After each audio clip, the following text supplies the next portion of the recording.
ندلعهم ولا نذبحهم. أصعب شعور في الدنيا إنك أنت تفني عمرك عشانهم وتصحى تلاقي نفسك غريب وسطهم.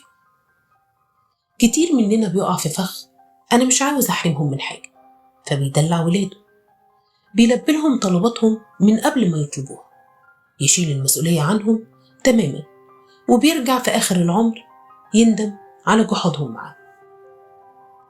انت فاكر انك انت بتريحهم، والحقيقة انت بتعجزهم.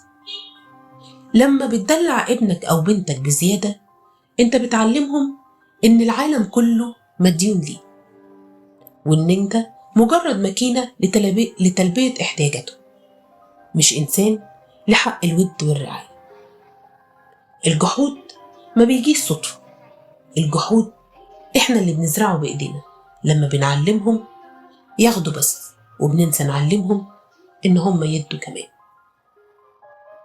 لما تطلع راجل مش شايل مسؤولية أو بنت ما بتحسش بغيرها، ما تتوقعش إنهم لما تكبر هيشيلوك، لأنهم ببساطة ما تعلموش يشيلوا حد.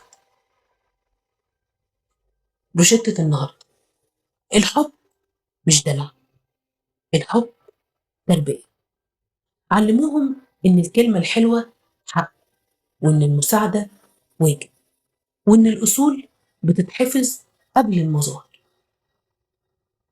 اكرم ولادك بإنك تطلعهم بني آدمين، مش أطفال مدللين، عشان لما شعرك يشيب تلاقي اللي يسندك بقلبه، مش اللي مستني منك أكتر.